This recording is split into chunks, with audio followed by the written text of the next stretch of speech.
Oi, diffusion guided language modeling. Very cool paper here today. Past attempts at diffusion with language modeling have usually been, to my knowledge, fairly discrete, as in trying to do diffusion of individual tokens, which doesn't really work pretty well. My loose impression is that diffusion models are more so for continuous spaces, which not loose impression, that should be the case, right?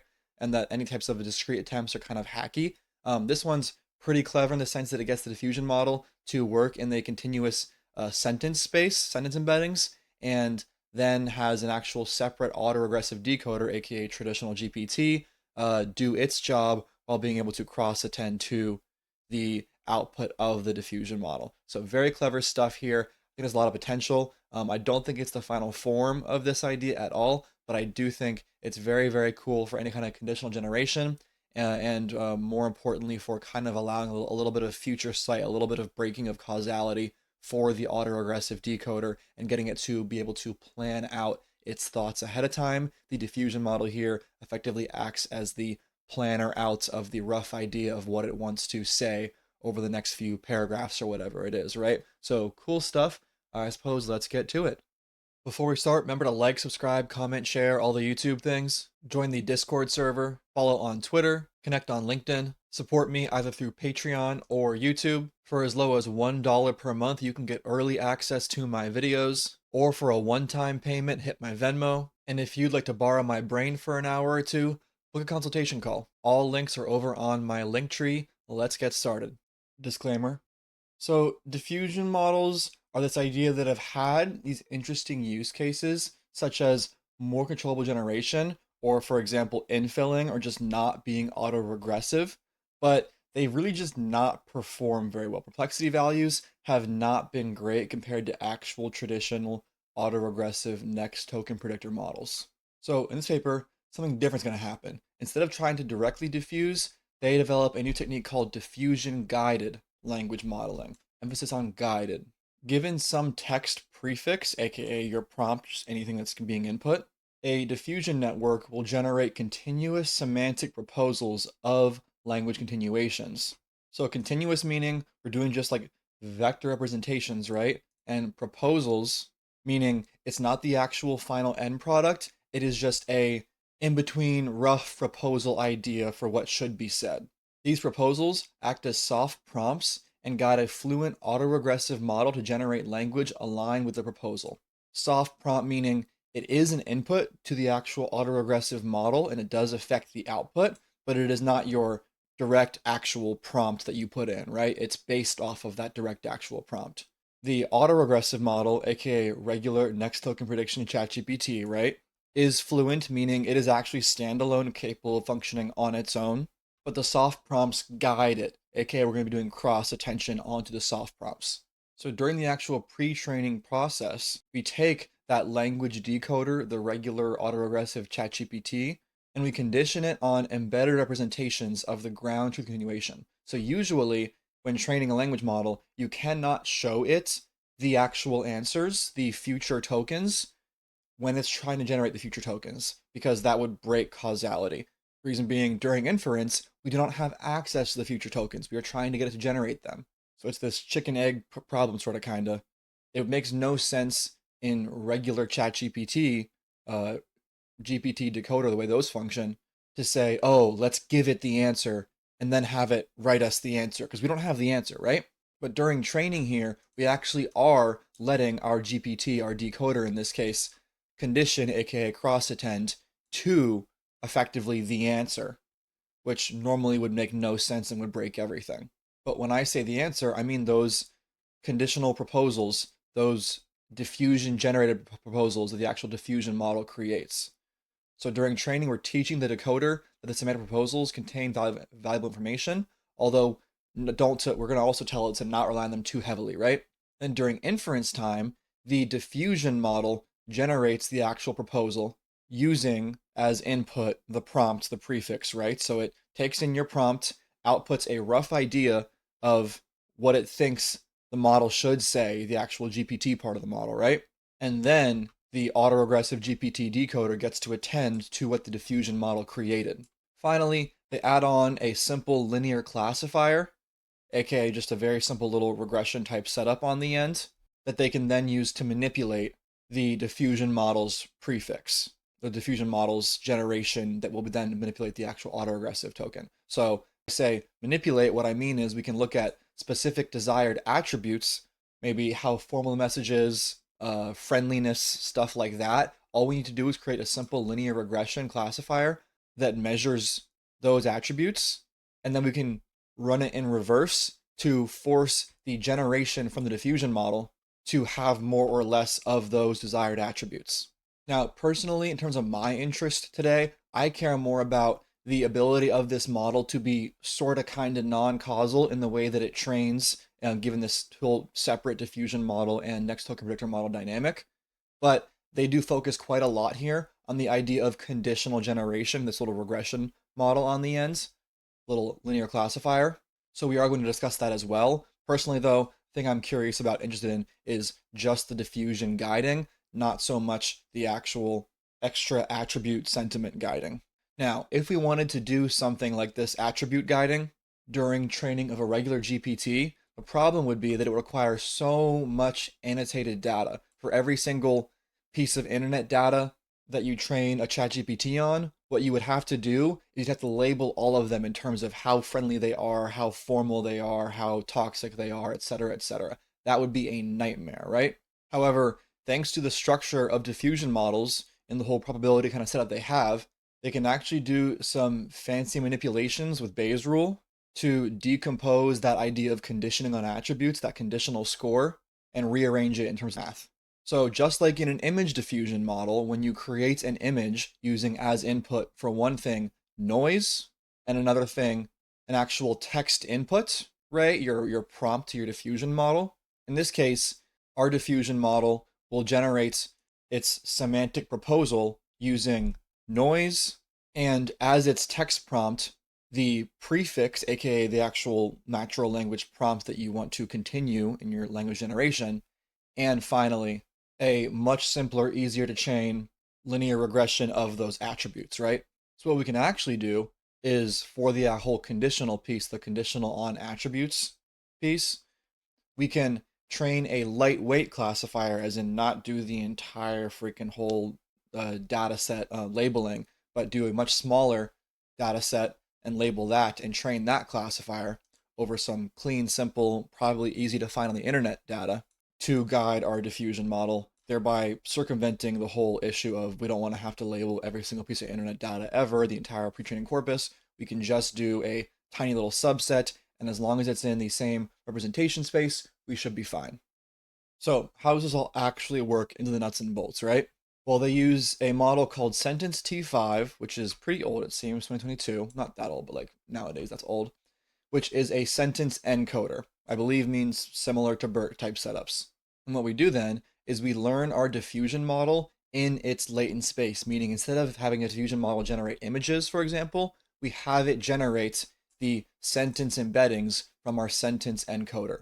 So then when it comes to actual training, ignore diffusion for a second because you actually have to separate all of the training into kind of like separate pipelines for the different models, which is nice, I believe, in terms of RAM. I think you can fully train the diffusion model and the autoregressive decoder just separately because of this, but check this out. So, oh, real quick, I did just say a lot of I thinks. To be clear, this paper and my previous video as well, the sentence VAE, I plan on replicating in full pretty soon up here. Give me maybe a month or something like that. Trying to get back into code replications and like step-by-step guides on how to do these things. But so be on the lookout for that. Anyways, back to this. So usually with your autoregressive decoder, right, purple one up top, you would take in all your inputs, all tokens at once, your prefix per se, and for every possible prefix, as in like you take your entire text document, right, of 100 words, and you cut it up, every single possible cut, right, of first word versus the next 99 or 50th versus the next 50, whatever, and you train it to only be able to see the stuff ahead, the prefix, sorry, the stuff before the prefix, and then have it output the continuation, the next token, right? Here, on the other hand, it is actually getting to also cross-attend to your soft prompt, meaning a couple vectors that are each representing roughly a sentence of what the future of this actual continuation, what the actual future results would be, right? What this soft prompt looks like, it's really just the sentence T5 in encoder encoding the actual future time steps, the future continuation, and then that getting projected and reshaped.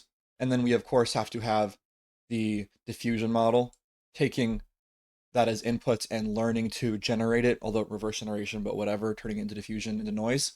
But so there's two different ways I believe you could do this. First up is they could take this continuation, the blue part, and then the project and reshape this blue part, and they could input that directly, the project and reshape, into the autoregressive decoder, as in during training, allows you to actually skip the whole green part step and just directly condition on the sentence T5's embeddings, which would allow you to completely separately train the autoregressive decoder and then the diffusion prompt generator separately. However, during inference, pipeline looks more like this, where you remove the blue part, the sentence T5, and you just have the diffusion model generate these green soft prompts, which goes into the autoregressive decoder.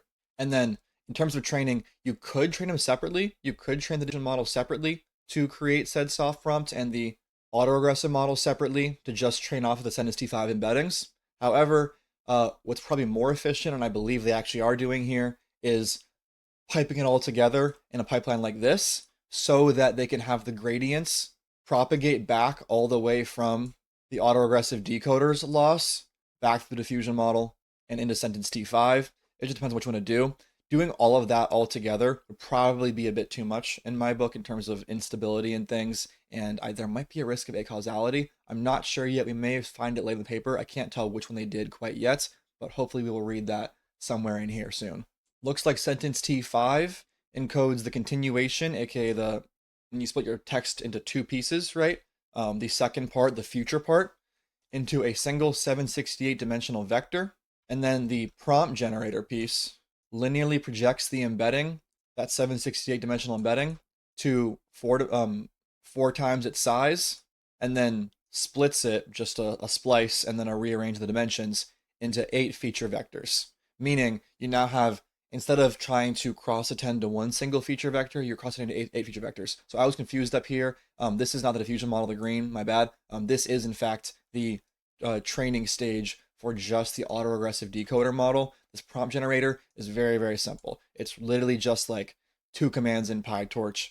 It is a single up projection into a larger dimension projection, right? 4 times the actual original D, and then a splice, and then a reshape.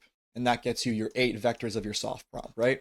So sorry for the confusion there. This is not the diffusion model yet. I was correct in my first attempt earlier in trying to say this is just the training pipeline for your autoregressive decoder, and that is a separate training pipeline for your diffusion model. Apologies for the confusion.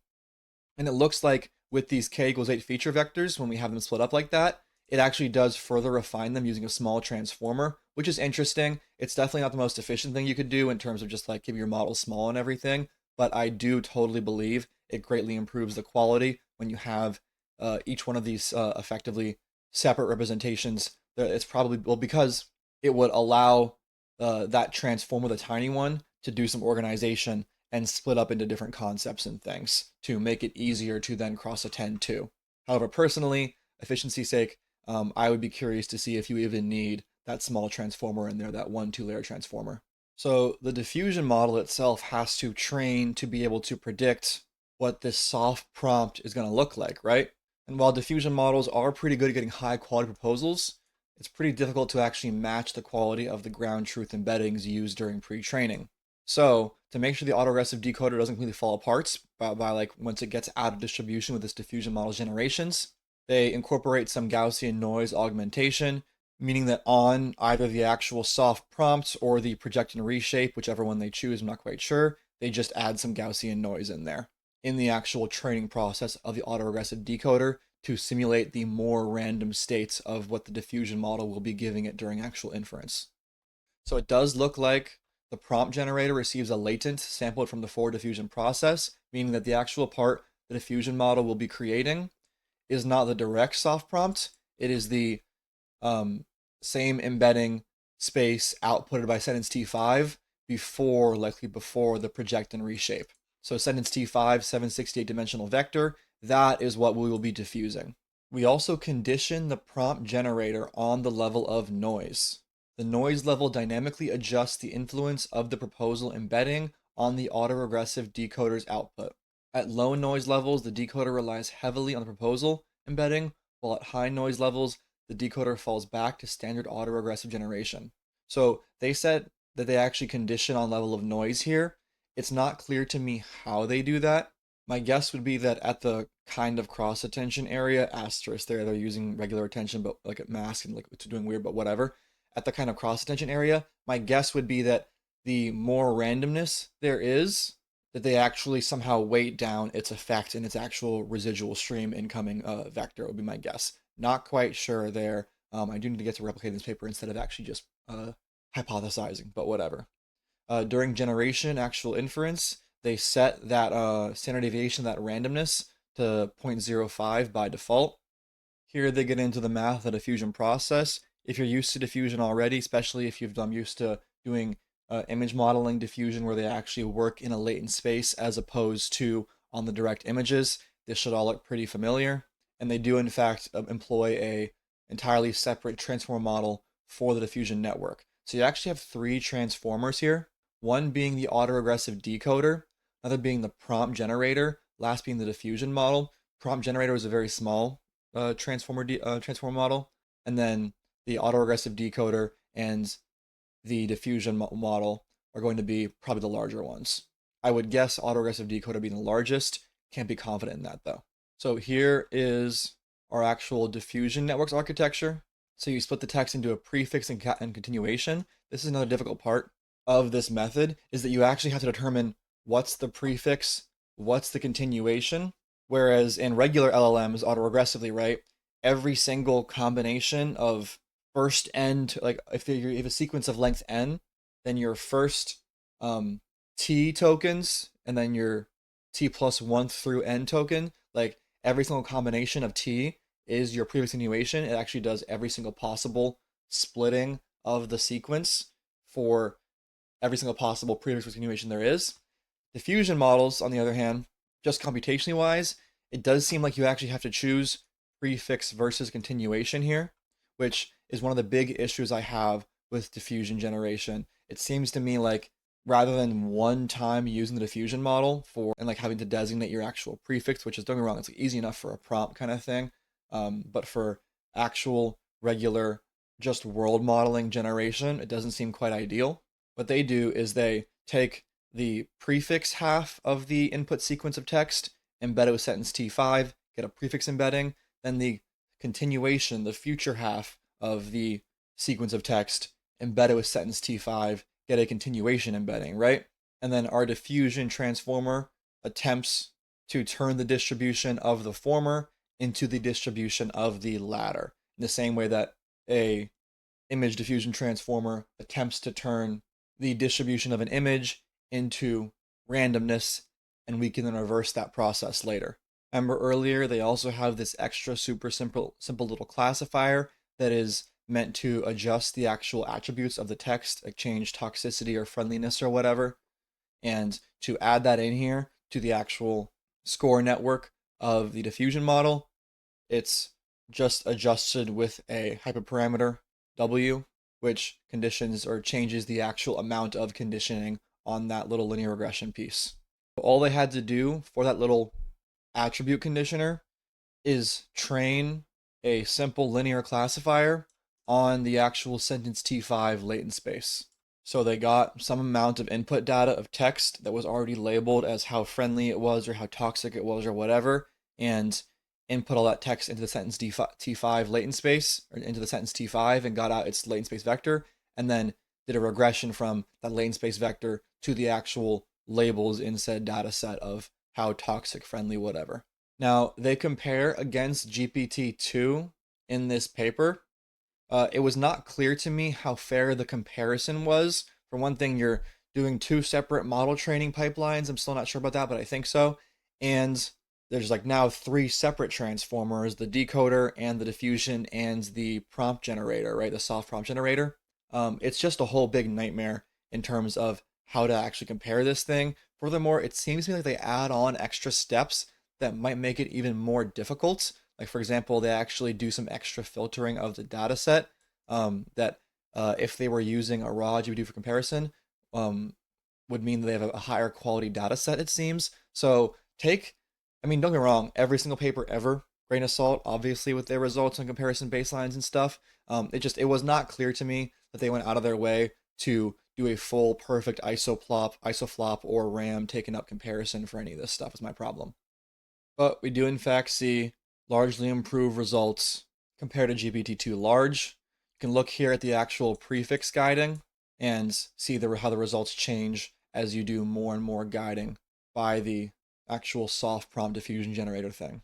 This is interesting. This method leads to more diverse generations than the autoregressive baseline. That makes sense. You actually have, as opposed to regular GPT-2 decoders, here you actually have sorts of randomness because the diffusion part starts off with an actual source, or like it works in a pseudo random type attempt to make randomness type fashion. So we do get more diverse generations here, which likely stems from the fact that the diffusion models generated soft prompt would itself be more wide ranging as opposed to the far more deterministic autoregressive decoder GPTs we usually use. And this is big because usually you have to use temperature and things to make sure that the regular GPT autoregressive decoder can do well, because usually with low temperatures, decoder only LLMs will just get very repetitive and boring, and even like get in like little loops of text. It does not work well. Now, the fact that they had on some extra Gaussian noise as opposed to just diffusioning from prefix to continuation, they actually had some Gaussian noise in there, means that the network was able to smoothly interpolate between autoregressive generation, which is like traditional language modeling, low perplexity but poor diversity, and diffusion guided generation, high perplexity and diversity. And they found that their linear probe, little piece on the end, did work very well, effectively mitigated the toxicity with negligible trade-offs and fluency. Pretty great there. However, keep in mind, before you can even start your autoregressive generation, right, you have to run an entire ass diffusion model, meaning inference speed is slower than some plug and play baselines when generating short texts, because you have that initial fixed cost of doing a diffusion generation. So what I would like to see is this method combined with a more interesting method, not more interesting, but with a potentially fits well together method of my last video, which is sentence VAE. That method allows the model to ignore tokens. It has a smaller VAE part that does the actual tokenization stuff, and it allows the main autoregressive GPT to do autoregressive prediction at the sentence level. So I would love to see a clever combination of these two, and I do in fact plan to do one, hopefully. Both of these two papers were ideas that I had but couldn't figure out myself. The sentence VAE one, because I just like, it didn't click for me to use a vector autoencoder. And for this one, I just had not gotten around to it, but I think I was pretty close. Of course, they beat me to it, so don't ignore me, that's all talk, no actual action. Obviously, they beat me to it, it's theirs. But so both of those methods have their negatives, and I do think that they would actually sync up pretty well. I'm excited to do that. But yes, be careful with this method. In the long term, like, sorry, not long term, but in the many token generation regime, this method should do maybe even save you some time with inference, because you can now create a smaller autoregressive decoder part if you actually are getting benefits from your diffusion part. However, especially for short prompts, you are definitely getting slower, and in reality, even for longer generations, you're probably also getting slower inference speed, assuming you do not attempt to use a smaller model.